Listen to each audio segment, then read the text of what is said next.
अस्सलाम वालेकुम दोस्तों, एक बार फिर लिटरेचर मास्टर में आप लोग का welcome. Great expectation by Charles Dickens के सिंबल्स को आज हम डिस्कस करेंगे। इसकी समरी और थीम्स का लिंक आपको डिस्क्रिप्शन में मिल जाएगा। सिंबल्स में सबसे पहले हमारे पास है द राइजिंग मिस्ट। मिस्ट कहते हैं थिन फॉग को या धुंध को। यहाँ पे चार्ल्स डिकेंस ने पैथेटिक फेलिसी के यूज़ किया है ताकि इशारा कर सके क्लियरिटी ऑफ थिंकिंग की तरफ। मतलब मिस्ट को उसने as a symbol of danger दिखाया है कि जब जब मिस्ट होती है तब तक पिप के साथ कोई ना कोई बुरी हैपनिंग हो रही होती है। जैसे जब उस पर मैगविच ने अटैक किया था लंदन पहुंचने के बाद, तब भी क्या थी? मिस्ट थी। और उसके अलावा जब ऑर्लिक ने अटैक किया था तब भी क्या थी? मिस्ट थी। तो जहाँ जहाँ मिस्ट है नॉवल में, धुंध है, तब तब कुछ ना कुछ बुरा हुआ है, कुछ ना कुछ खतरनाक हुआ है। फिर है Miss Havisham shoe and wedding dress. अब इसके पीछे मिस हैविशम की कहानी है कि कैसे मिस हैविशम को कॉम्पिसन ने छोड़ा था पैसों के लिए। मतलब जिस दिन उनकी शादी थी वो उस दिन वहाँ से भाग गया था पैसे लेकर। तो उस वक्त से मिस हैविशम ने ना अपना ड्रेस चेंज किया था, ना अपनी जो शू थे वो चेंज किए थे। और वो इसलिए क्योंकि मिस हैविशम अब ज़िंदगी में आगे बढ़ना नहीं चाहती थी।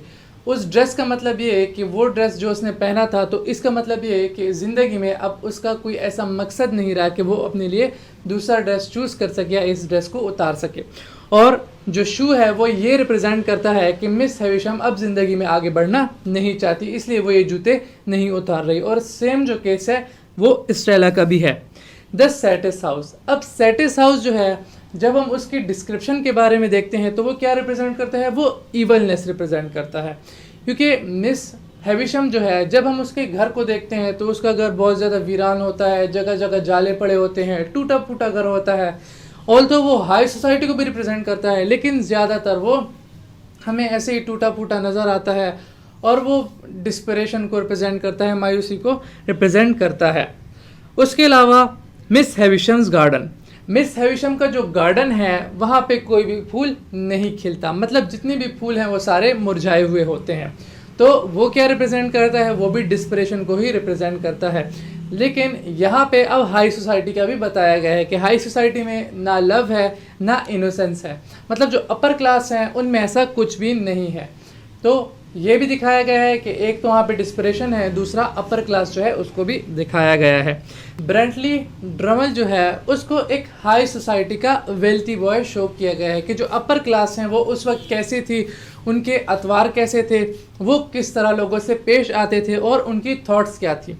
जैसे ये जो ब्रेंटली ड्रमल है, इसकी थॉट ये थी कि पैसा ही सब कुछ है। अगर तुम्हारे पास पैसा ना हो, इंटेलिजेंस हो या मोरालिटी हो तो उसका कोई फ़ायदा नहीं। अगर तुम्हारे पास पैसा है तो भी तुम मोरल तस्वर किए जाओगे, तुम इंटेलिजेंट तस्वर किए जाओगे। फिर है the stopped clocks. Stopped clocks जो है ये मिस हैविशम के साथ रिलेट करता है और ये सिंबलाइज करता है क्या कि मिस हैविशम जो थी वो टाइम को फ्रीज करना चाहती थी और ज़िंदगी में आगे बढ़ना नहीं चाहती थी। और उसके जो घड़ियों के टाइम थे वो थे 10 past 10, मतलब 10 मिनट ऊपर 10। और ये वो टाइम था जब मिस हैविशम का फियांसे यानी कॉम्पिसन जो था वो मिस हैविशम को छोड़ के भाग गया था और शादी उसने मिस हैविशम से नहीं की, जिसकी वजह से मिस हैविशम ने सारी घड़ियाँ जो थी वो रुकवा दी थी ताकि वो टाइम को फ्रीज कर सके। फिर है light and darkness. Light and darkness जो है ये एक आर्कटाइप है जो कि चार्ल्स डिकेंस बहुत ज़्यादा यूज़ करते हैं अपने नॉवेल्स में। कैसे कि वो जो है लाइट को गुडनेस तस्वर करते हैं और जो डार्कनेस है उसको ईवल तस्वर करते हैं। यहाँ पे हमें जो सैटिस हाउस है वो प्योरली ईवल नज़र आता है, क्योंकि उनकी जो डिस्क्रिप्शन है वो कुछ इस तरह है कि वहाँ पे कोई फूल नहीं है, वहाँ पे बीटल्स वगैरह हैं, वहाँ पे जो है लव नहीं है, इनोसेंस नहीं है। तो ये क्या है? ये फुली जो सैटिस हाउस है वो डार्कनेस को रिप्रेजेंट करता है। जबकि यहाँ पे प्योरली गुड कैरेक्टर वो क्या है? वो है जो गार्गरी, जो कि यहाँ पे प्योरली गुडनेस को रिप्रेजेंट करता है और गुडनेस का बेस्ट एग्जाम्पल यही है।